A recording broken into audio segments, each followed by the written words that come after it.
Imagine emperors are powerful rulers of the world whose names rise above time.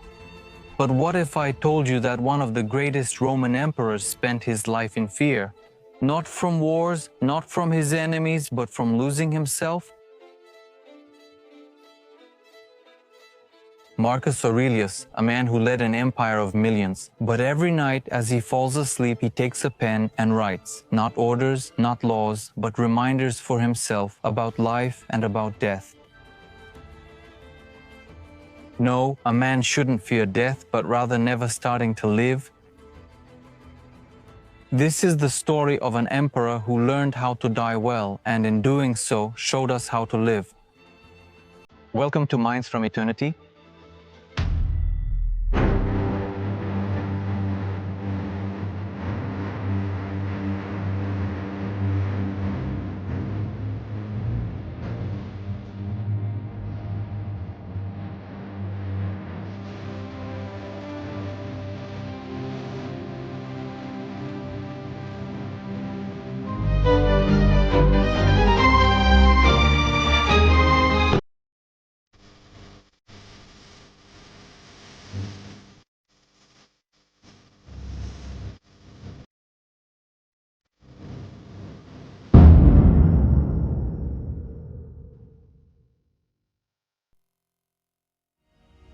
He ruled the Roman Empire at its height, led it through one of the deadliest epidemics in history, and fought nearly 2 decades of war. He buried most of his children, and throughout all this time, he spent his nights writing to himself about patience, pain, and how not to become a monster.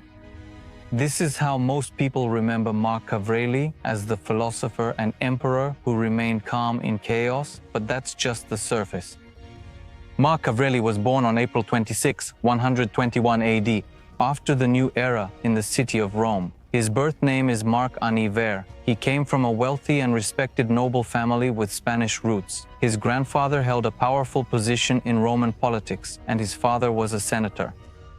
But fate gives with one hand and takes with the other. Marcus's father died when he was just a little boy. This loss would become the first in a long chain of personal tragedies that shaped his inner world, but more on that a little later.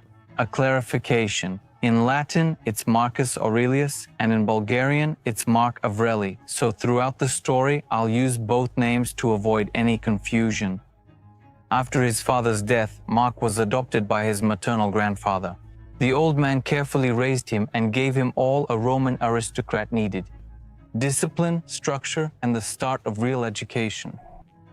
And Marcus stood out early. While the other boys chased games and noise, Marcus was already searching for something deeper. His life changes again when the emperor at that time, Antonin Pi, adopts Marc as his son and heir, and this decision puts Marc directly in line for the throne. But this isn't just Antonin's idea. It's part of a plan set in motion by the previous emperor, Adrian. Adrian, who had no sons, admired Marc's seriousness and love for philosophy from an early age. When Adrian's first chosen heir dies, he adopts Antonin on the condition that Antonin, in turn, will adopt Marc. This is a strategic move to secure the future leadership of Rome. That's how they did it back then. Along with the adoption comes another change: his name. Because of this, he becomes Marc Aurelius Antonin. He becomes engaged to the emperor's daughter Faustina, tying his fate to Rome from then on.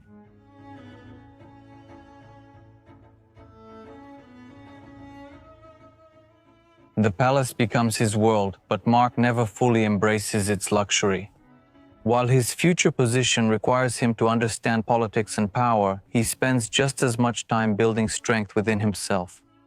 He receives the best education Rome has to offer. His teachers are the minds that shape generations.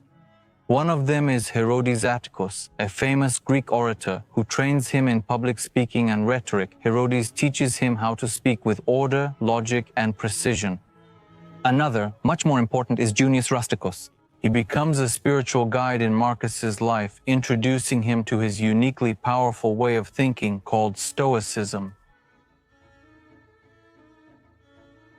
There is a true story for children about how Marcus Aurelius began to love philosophy. We don't know if this actually happened, but it's a very nice story, and I'm inclined to believe that it did. On the day he was adopted, young Marcus had a strange dream in which his shoulders and arms were made of ivory. When someone asks him if they can lift a heavy weight, he discovers that they are much stronger than before. A wise man tells him that the dream means he is destined to be great, a leader, and to speak beautiful things. Antonin brings top teachers from around the world for Marcus. He learns many different things, but the subject he loves the most is philosophy. Or in other words, how to become wise when you are 12 years old. He starts wearing the traditional philosopher's gray metal and trains himself in endurance by doing things like sleeping on a mat on the floor instead of in a regular bed. Can you imagine this is the Emperor of Rome? When people ask him why he spends so much time studying philosophy, Marcus quotes the words of Socrates, "People will only be happy when philosophers become kings or kings become philosophers." Sorry, I'm not filming. However, the sun is pressing us hard, so I'll continue for a moment. Many people hear the word Stoicism, but very few people truly understand it. Stoicism is a philosophy that teaches a person how to remain steady no matter what happens in their life. It says happiness isn't based on external events. This comes from the way, as we already know, from the modern messages of Vasha Abraham and all the topics we have presented to you, that really one of the most essential things is the freedom to learn how to choose, to react to what is happening around us, to all the events. Well, Stoicism also holds this at its core. The Stoics learn to master their thoughts, to control their emotions, and to focus only on what is within their power. This way of thinking quietly enters Mark's heart and remains with him for a long time. He doesn't see it as something to talk about to impress others, he sees it as something that can help him survive. When things around him get tough and the pressure of life increases, he starts writing to remember what matters and to stay calm. Later, these writings become known as meditations, or to himself in Bulgarian, but at that time they are simply one man's way to remain human while bearing the weight of power.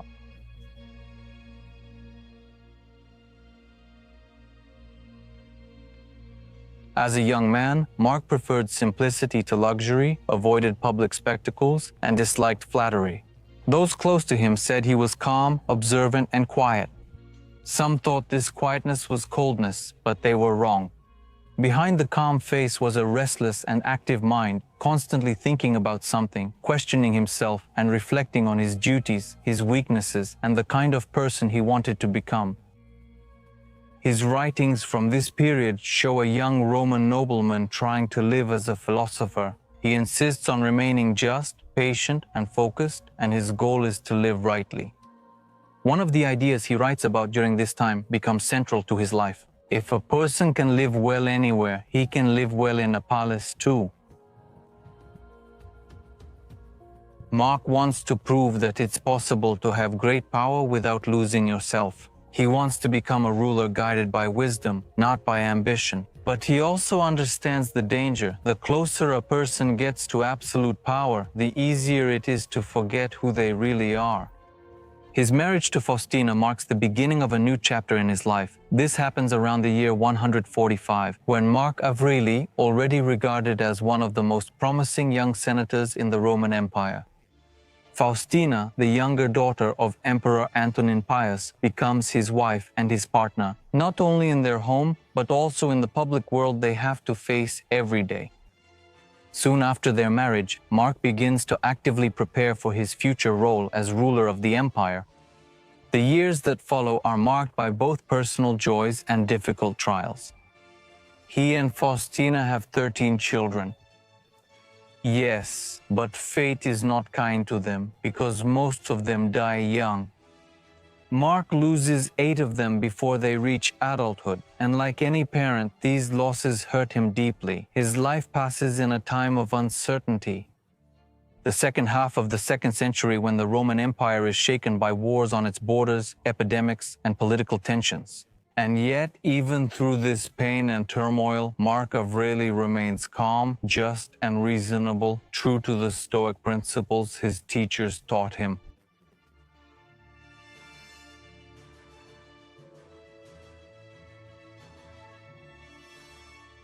At that time, someone gives him a book, and this small act changes his life. The book is by Epictet, a Stoic philosopher who was once a slave. His teachings strike Mark like a bolt of lightning. Epictet. He says that the only thing a person truly owns is his mind, and that nothing outside of you can control your soul unless you allow it. Marcus takes this idea seriously and realizes true goodness comes not from fame or power, but from reason, self-control, and honesty. Epictet also teaches memento mori, to remember that you will die. For many people, this would be a grim concept or thought, but not for Marcus. He sees this as a call to be more present and truly be with the people he loves while he still has them. This way of thinking helps him get through the worst moments of his life.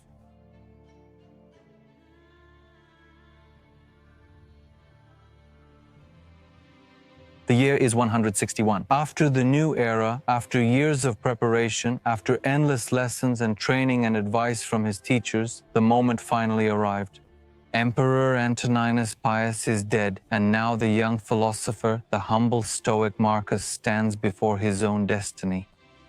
Everyone thinks this is his triumph, the hour for which he was destined, but Marcus does not celebrate, according to the surviving accounts. When he learns that he will be the new emperor of Rome, he cries, not out of joy, nor out of doubt in his mind, but from the realization of the burden he must bear.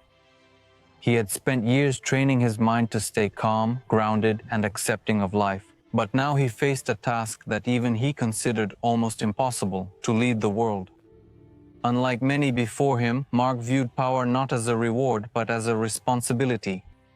He doubted whether he was worthy, whether he could bear the entire weight of the empire without losing himself. And this is the beginning of his journey. Of the man who will become the most powerful person in the known world and one of the greatest philosophers history will ever remember.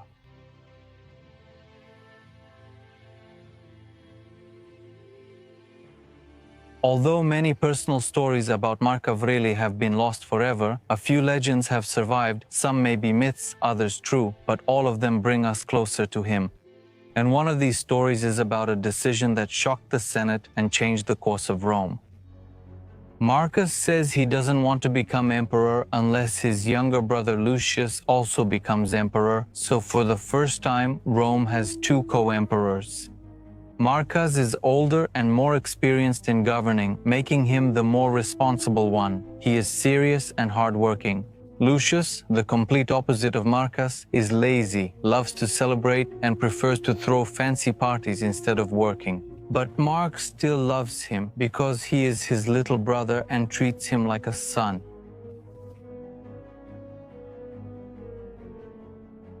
The story says Mark wanted to keep his brother engaged because he loved him so much. That's why he sent Lucius to help in the war far away, and once he sent him to a place called Parthia.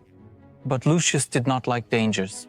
He stayed in the city, played games, and had noisy parties while his generals were fighting. Still, Marcus never blamed his brother. He shared the praise with him because for Marcus, family came before glory. But without realizing it, the soldiers brought something very bad from Parthia. That is, they brought back a disease called the Antonine Plague or smallpox, which spread throughout the entire Roman Empire for 15 long years. The Roman people were sad and worried. They say it's possible. A third of the population died. People with the disease became very ill, had fever, sore throat, stomach problems, and painful skin. It was awful to witness. Everyone prayed to the gods to save them, and the doctors tried everything, but they couldn't succeed. Back then, they didn't understand what was happening or how the plague worked, so even the best in the empire couldn't help. Mark Aurelius was friends with a very famous doctor named Galen, who studied the plague and tried to find a cure for the emperors. Most emperors would have thought about how to escape, but Mark thought about how to be a good person. He thought about how to help his people. But just as the disease continued to spread, the Roman Empire, with Mark as its leader, was struck by a new challenge. In 166 AD, shortly after the end of the wars in the East, a new challenge began for Rome in Parthia. Barbarian tribes from the distant north, the Marcomanni, Quadi, and Sarmatians, began invading the empire en masse. They crossed the Danube, invaded Roman cities, and looted everything. The Roman armies were exhausted, and plague claimed thousands of soldiers.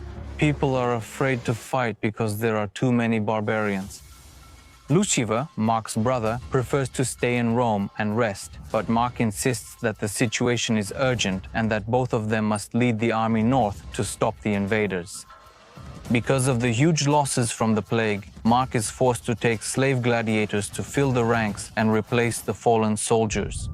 For Mark Aurelius, his soldiers' lives have always mattered more than his own.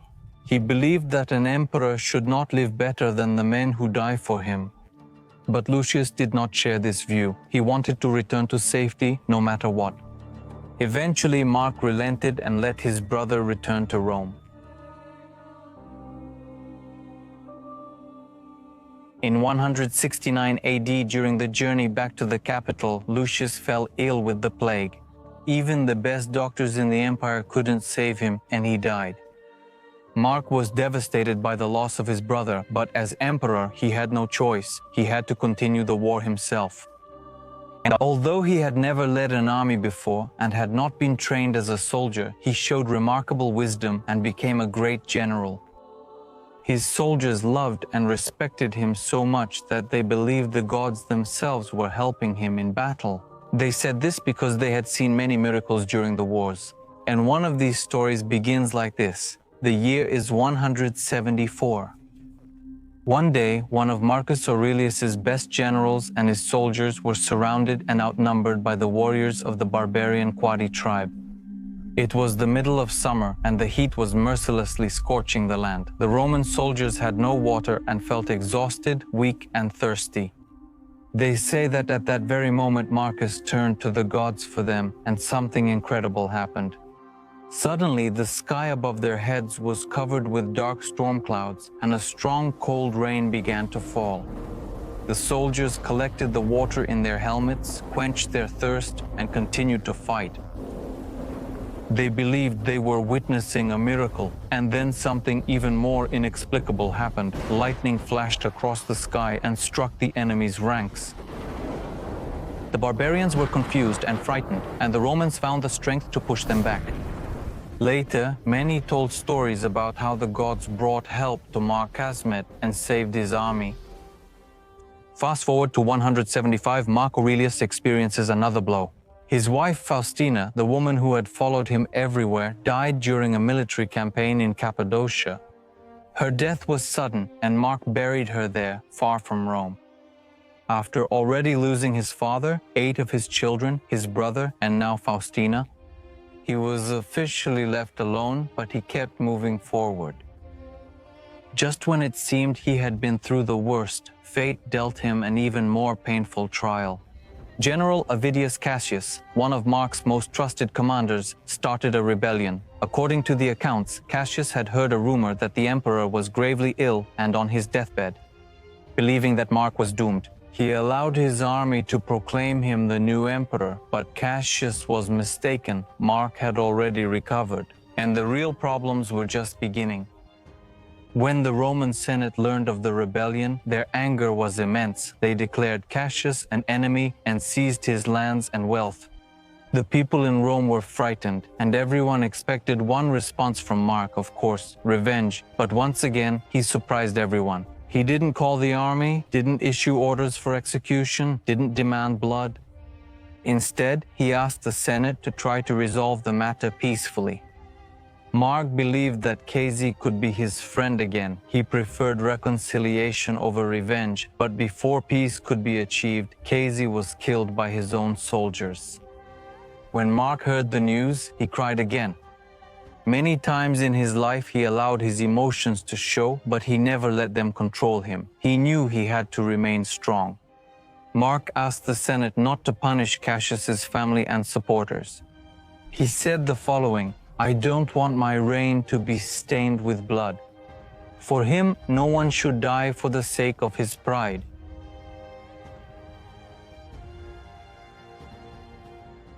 If it's still not clear to you what kind of ruler Marcus Aurelius really was, what his mind was like, this part of his life will remove all your doubts. For example, Marcus fought a battle every day that most emperors never even considered, the battle not to become a tyrant. He sees what uncontrolled power can do to people and doesn't want to become what he despises, since he thought about this every day. Naturally, this shapes his lifestyle. Thoughts create reality.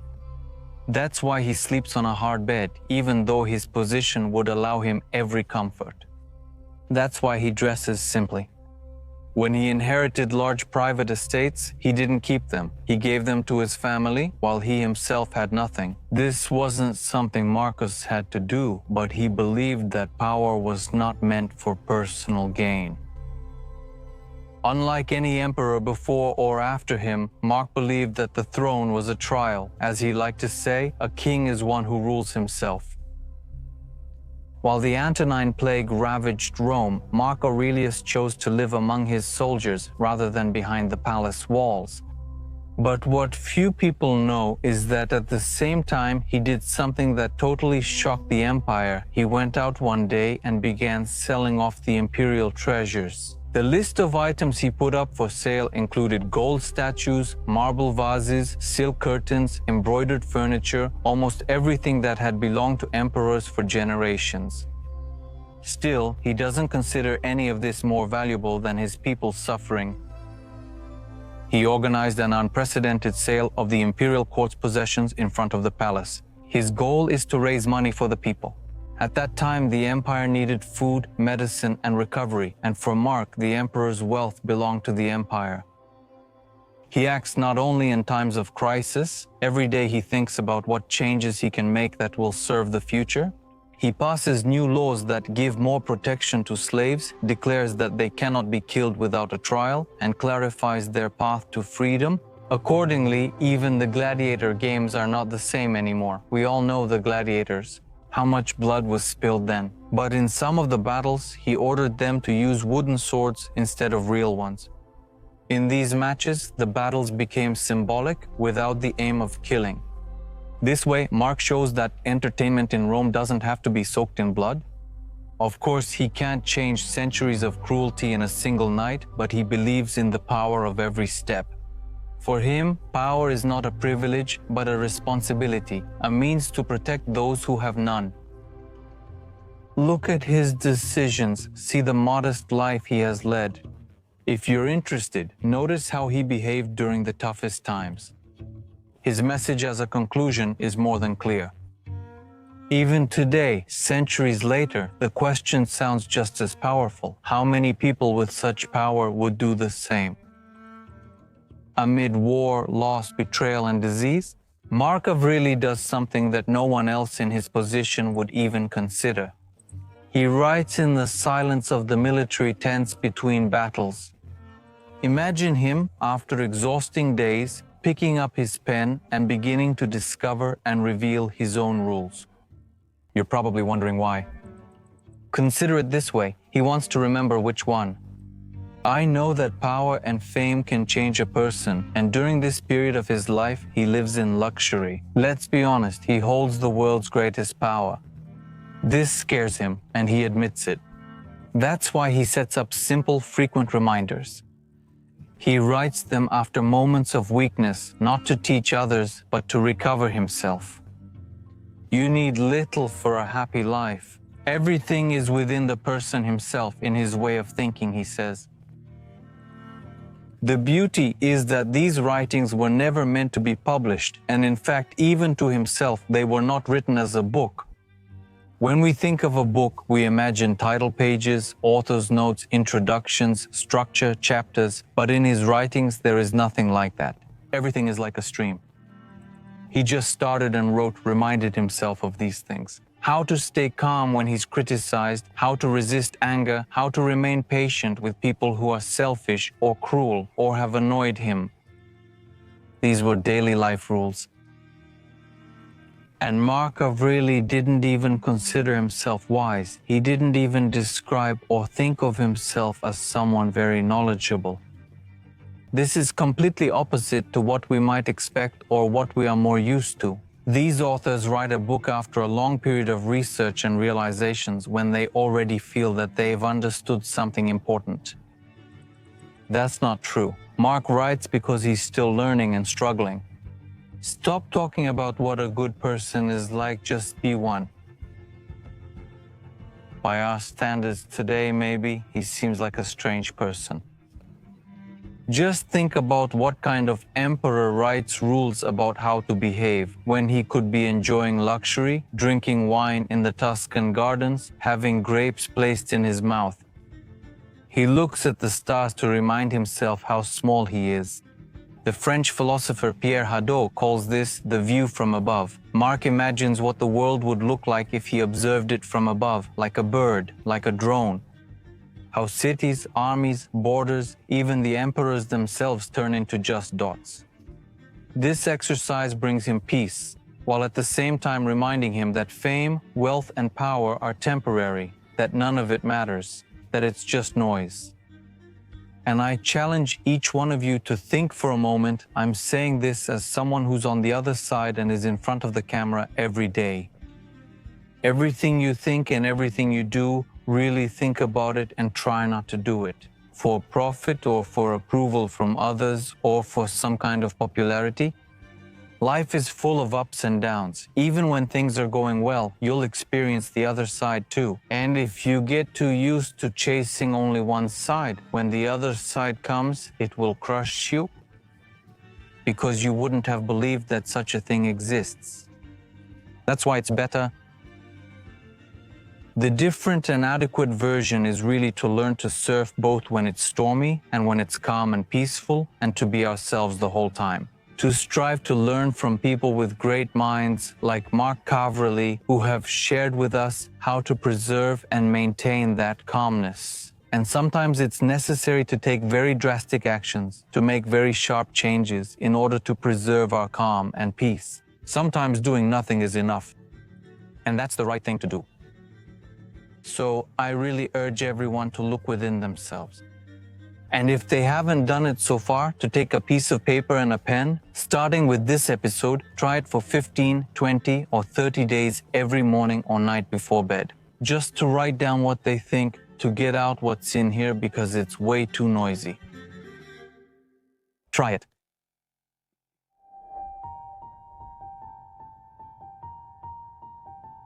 Observe the movements of the stars as if you are moving along their courses with them, and let your mind constantly engage with the changes of the elements into one another.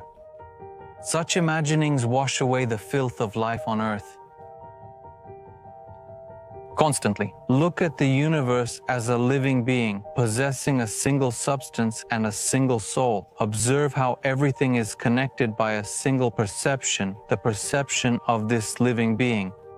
See how all things move in a common rhythm, how all events are interconnected, and how everything is the cause of everything else that exists. Observe the continuous spinning of the thread and the interweaving of the entire fabric of life. Adol describes this sensation as an oceanic feeling, the deep awareness that we are just a small wave in a much larger sea. Mark uses this way of thinking to fight pride and ego every day. The higher he rises, the more he tries to humble himself.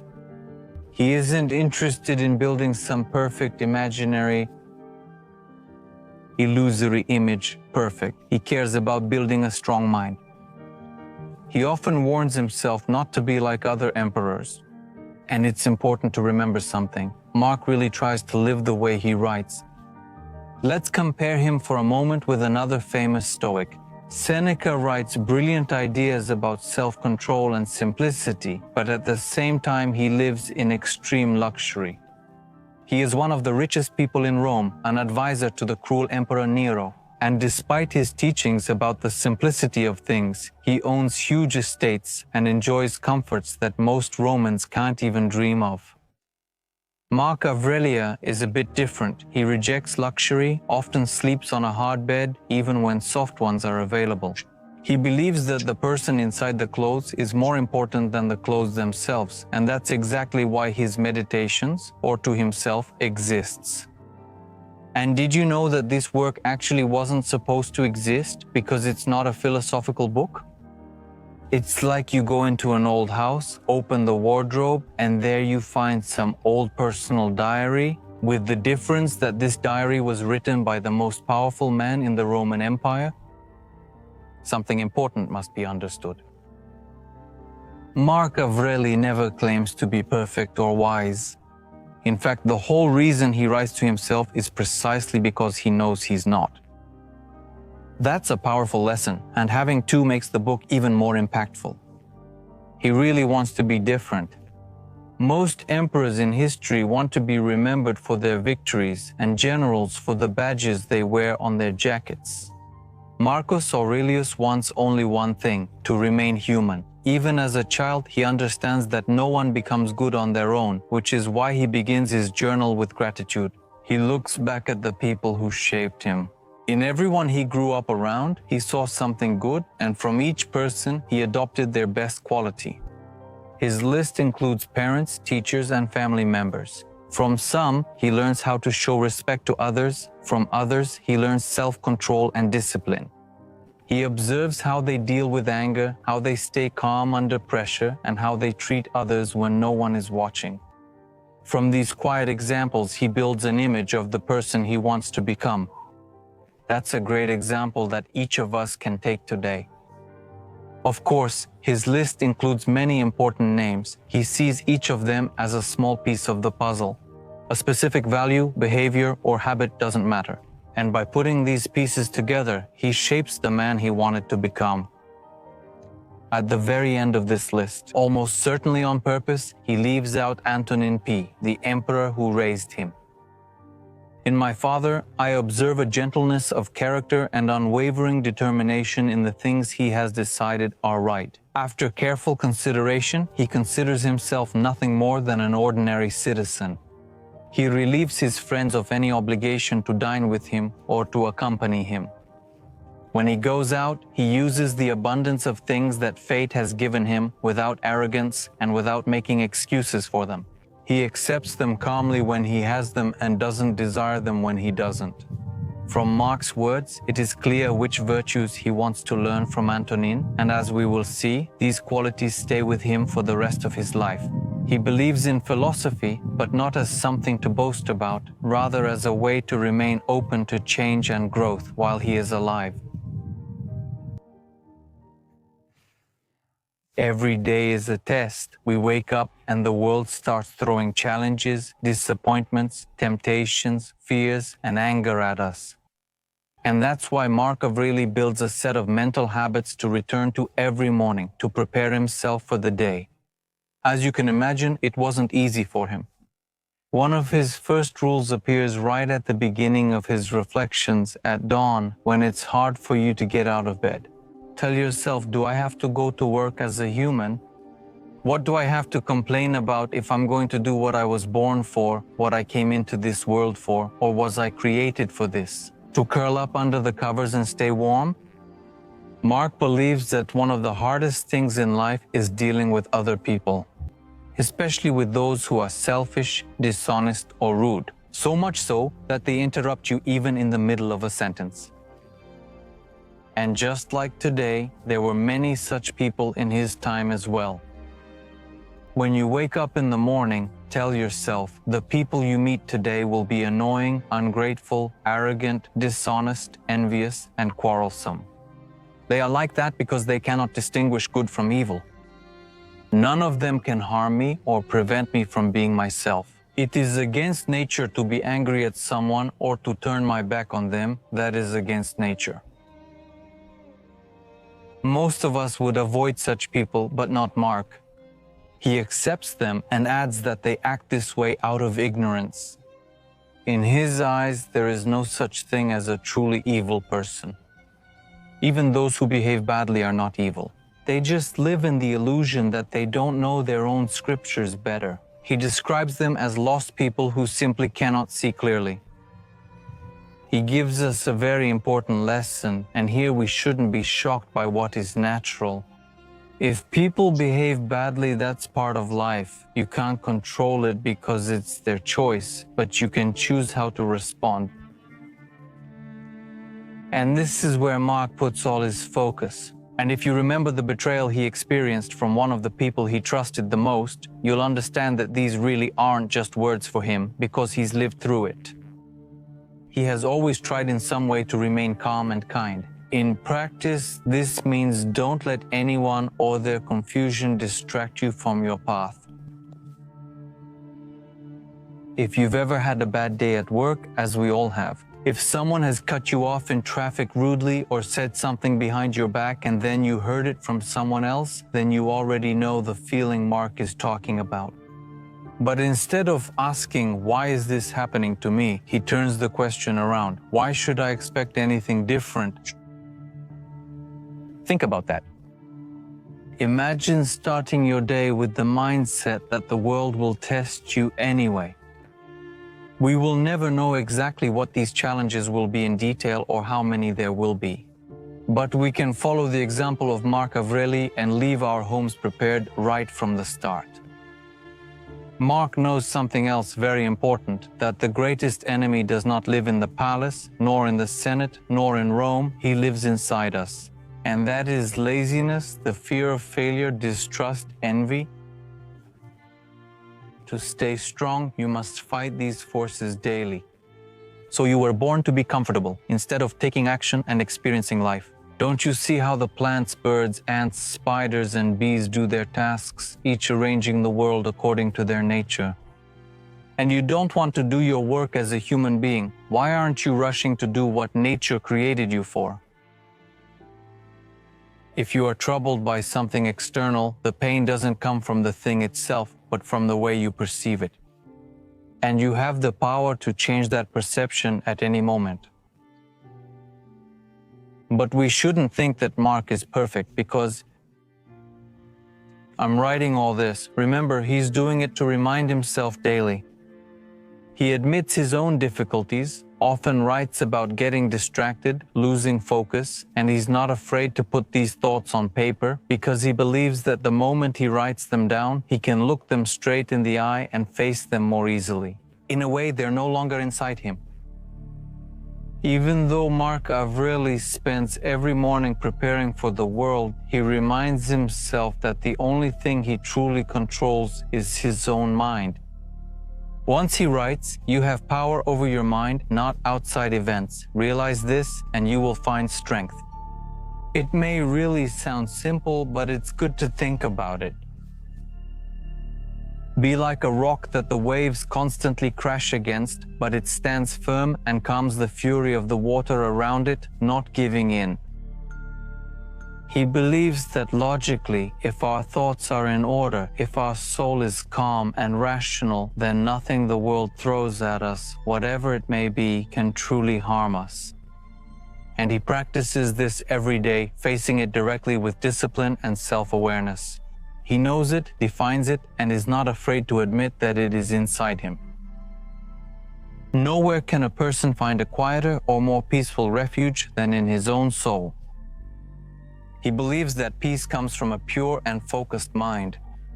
Not everyone has the same idea of what a pure mind means, but for Mark, it is a mind that is free from fear, a mind that is free from desire. I understand.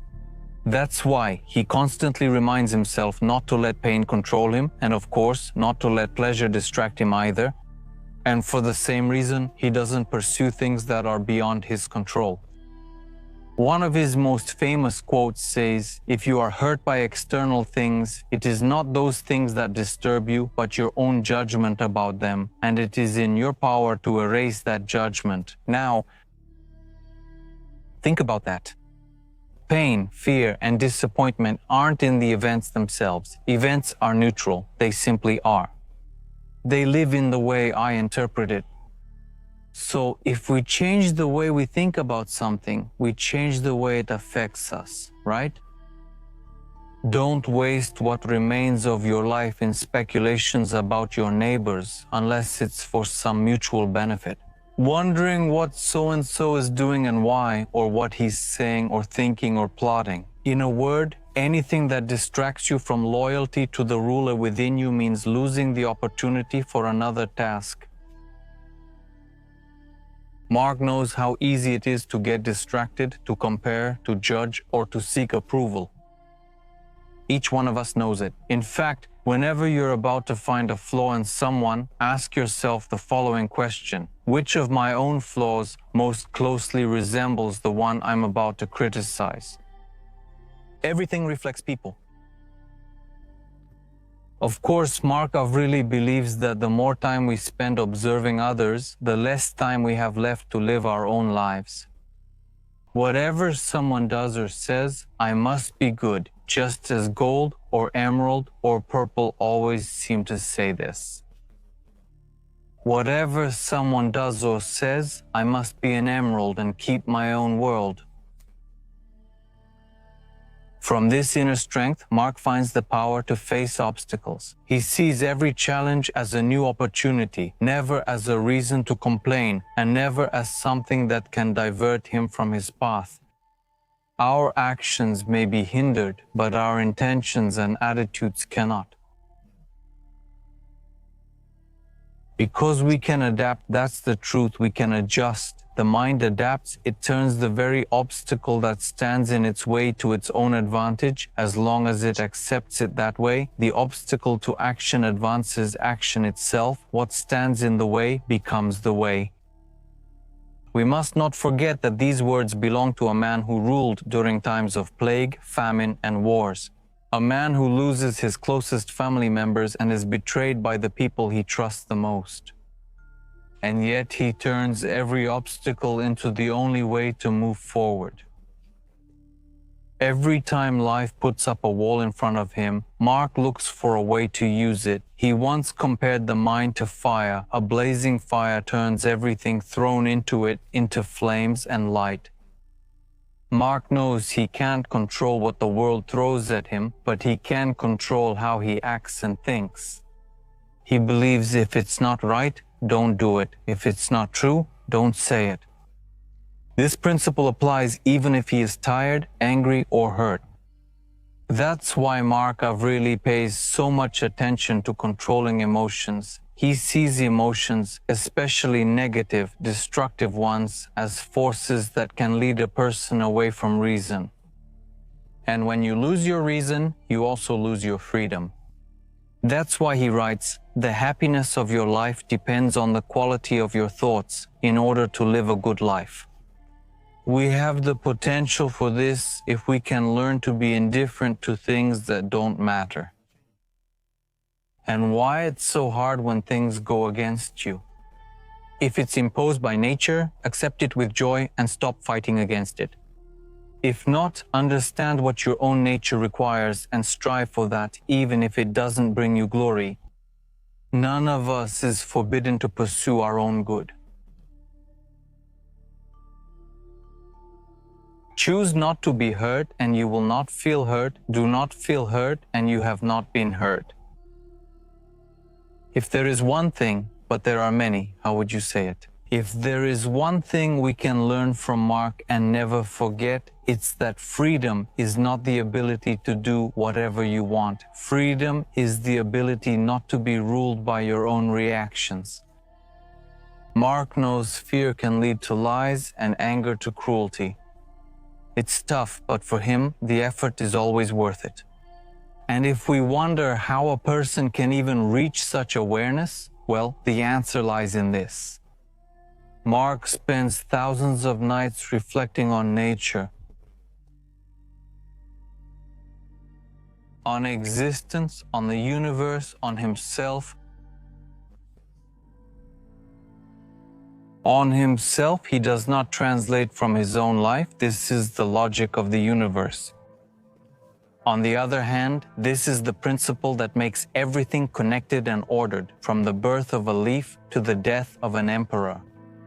The word logos comes from ancient Greek and literally means word, meaning, or reason. The Stoics, whose teachings Marcus Aurelius explored during his reign from 161 to 180 AD, used the logos as a concept for the universal reason. The hidden order by which the universe exists, Marcus wants to live in harmony with this order. Over time, people began to see themselves as the pinnacle of evolution, as the center of meaning. But Marcus sees this as pride, not truth. For him, we are just a tiny part of the whole, so small that we are almost invisible, and he understands this completely. Whatever happens to you has been waiting to happen since the beginning of time. Twisted threads of fate have woven together your existence and the things that will happen to you. Why did I put this quote at the beginning? These words sound confusing, but think about it. In this way, he encourages us through his way of expression to look at our lives and everything that happens as threads in the same woven fabric. You and your path have been woven together from the very beginning. And even if we don't know whether the universe has a pre-written plan, that doesn't change one thing. We have a choice about what to do here and now. We can't control all events or people, but we can control our character, our decisions, and our reactions. It's not easy, but it's our right. If everything in life is already predetermined, then we can trust that we are exactly where we are supposed to be. And if it's not predetermined and we really do have free will, then by living virtuously, we ourselves give meaning to our lives. That way, in both cases, we win. This idea helps Mark get through difficulties. He believes that every person has a duty to play their part, to act wisely, and to live in harmony with nature, no matter what fate brings. And that includes accepting time as well. Mark often reflects on the changes in nature, observing how everything around him grows and falls apart. For him, it's clear that everything is in motion, nothing in nature stands still, static, and for him, the fact that people age, that our bodies weaken, is simply part of this natural process. He goes further, talking about inanimate things or living things in a different way. Stones, rocks, and mountains are also part of nature. Even they change, even they crumble. And for him, this is exactly the proof that something is real, because nature changes it. This way of thinking makes him humble. Even as the most powerful man in the known world, he sees himself as a moment in a much bigger story. But there is something he doesn't consider temporary, and that's exactly what he decides to dedicate his life to. He writes, "Your three components, body, spirit, mind, two are given to you in trust, but only over the third do you have true power. If you can detach your mind from everything others do and say, from what you yourself have done or said, from the things you fear might happen, from the limitations of the body that contains you, and from the breath within it, and from the swirling chaos of external color, then the mind is freed from fate, attains clarity, and lives its own life." We can safely say that Mark treats his mind like a garden, something that needs to be watered every day, maintained, protected, so it can grow. And every day he returns to this garden. He doesn't need to retreat to the mountains or the sea when life gets hard. Instead, he reminds himself that he can retreat into his own thoughts. Because no matter what happens on the outside, there must always be clarity within. In his writings, he often reminds himself that every person carries a spark of the divine within. For Mark, this means the ability to choose. And even though he believes that people are simply a part of nature, equal to everything else, it is precisely this power of choice that gives people their true value. That's why, in his eyes, every person has equal value, whether a beggar or the emperor of the most powerful empire on earth. Perhaps the most interesting part of Meditations is Mark Vlely's view on death. Earlier, we talked about the flow of nature and how Mark views the passing of human life itself. Well, for him, death is simply part of the same process of transition. One of his most repeated ideas is the following: act as if every moment could be your last. For him, the only way to live well is to remain honest and present. If this was the last day you saw manna on earth, would you waste time being lazy, angry, or greedy? Probably not. That's the point. Let everything you do, say, or intend be as if you were a dying man. That means if we act like that, you don't have time to pretend. It forces us to stay focused on what really matters. Marcos says directly, you could leave life right now. Let that determine what you do, say, and think. Taking all this into account, death takes on a whole new meaning. It's not just something that takes life away. Marx sees death as a teacher, a way to remind us to use every moment we have. He even writes that death is not painful, as most people think.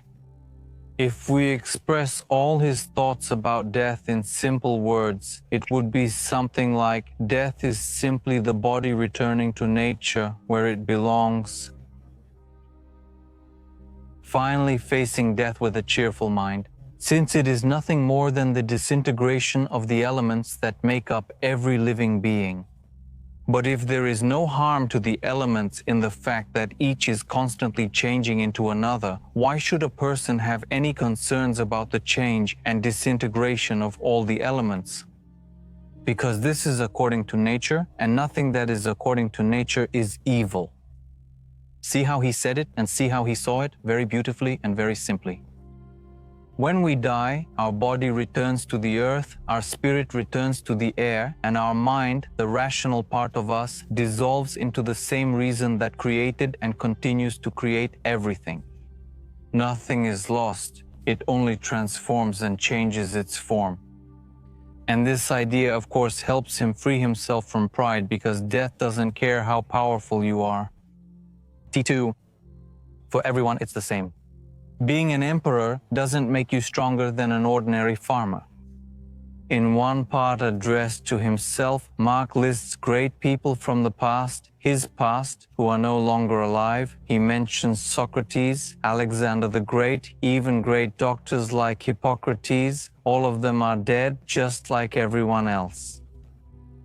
And he ends with a sentence that makes you pause for a moment and think. Time is like a river of passing events, and its current is strong.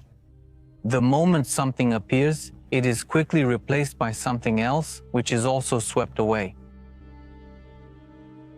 Let's pause for a moment and think about what these words mean. Even though their bodies have long disappeared, all these people have left something behind. But Mark doesn't believe that you have to be famous or powerful to leave a mark for him. The most important thing is beer. Not to lose yourself while you're alive. He believes that losing your mind and awareness is far worse than death itself, so one of his main rules is, use your mind while you have it. And if we think more deeply, Mark's reflections on death are actually not about death, they're about life.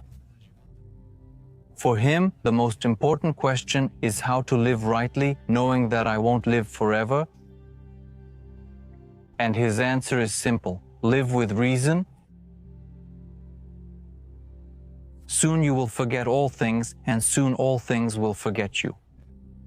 One should not fear death, but rather never beginning to live.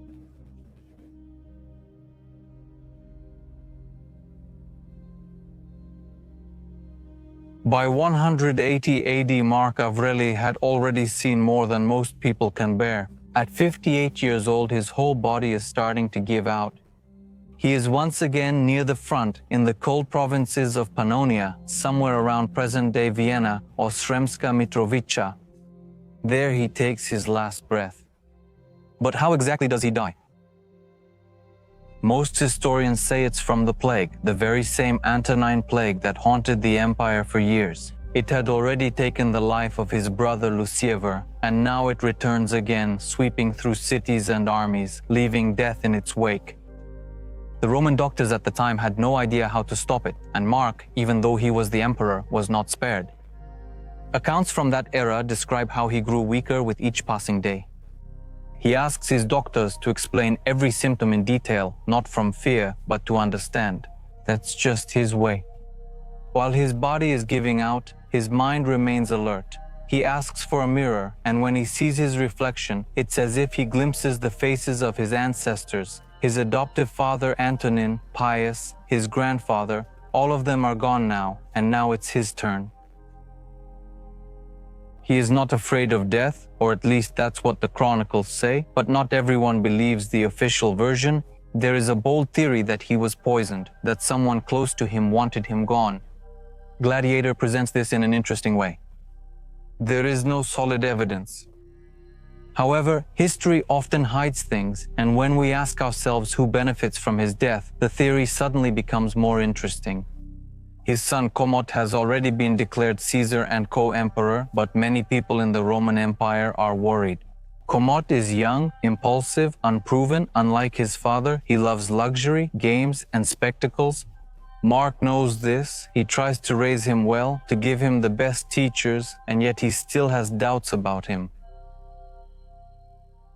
Some historians believe that even meditation or to himself is not just a private diary, but a quiet message to Commot. Mark's attempt to leave his values as a guide for his son when he is no longer around.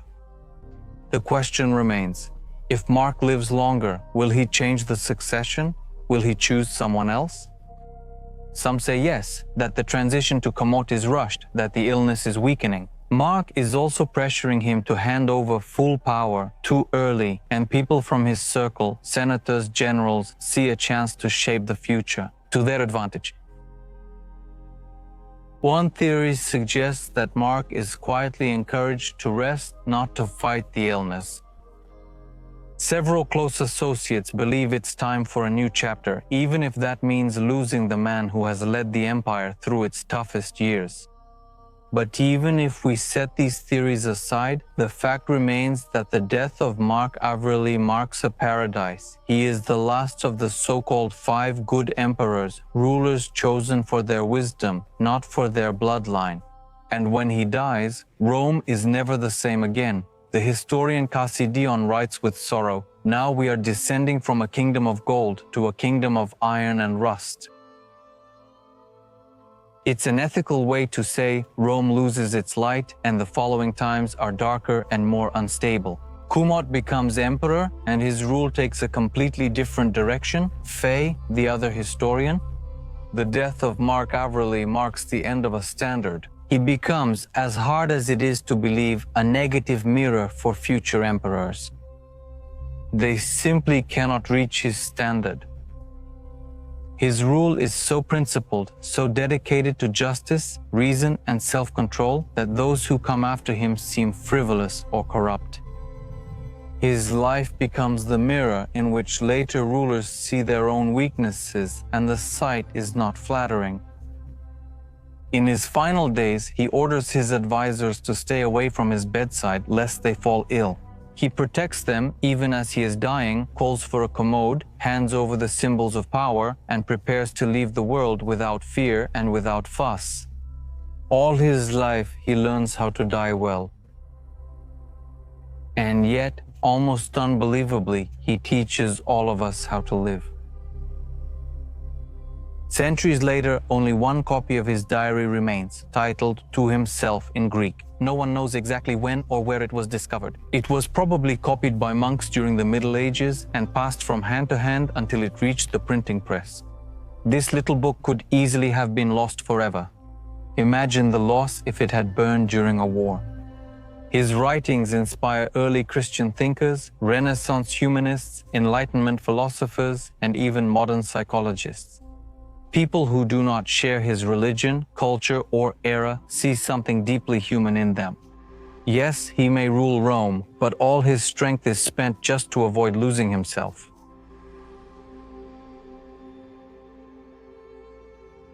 And so he becomes a mind from eternity, because here we are, almost 1,800 years later, still reading his thoughts and learning from them. Mark lives his life according to his own principles, according to the principles of the universe. Now it's your turn, and as tradition says, at the end of his life, go toward the rising sun, because I am setting. Think more about death than about me. Remember, your life is in your own hands. Don't wait for someone else to show you the way. The path is already beneath your feet. Every day is a choice. Every day is a moment, a chance to become what you were born to be. And so, one question remains. What will you choose to be while there is still time? Thank you so much for watching Mark Aurelius' story to the end. This is a very small attempt, a tiny piece of the big puzzle to take a glimpse into his mind. And an invitation to each one of you, if you have become interested in any way, to seek out those thoughts, those materials that will help you learn more and remind you of the strength, the wisdom, the silence of knowledge, of the flow of information, of the universe that exists within each one of us. To remind us of the connection between all elements and of those times when we have set out somewhere and decided that we are lost. Just to lift our heads with the firm conviction and faith that we can never truly be lost, because everything around us is our own reflection. And all we need to do is look up to remind ourselves who we are.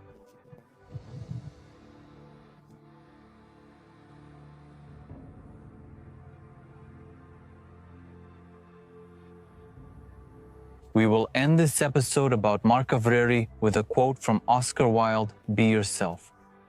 Everyone else is already taken anyway." Until the next dynamic.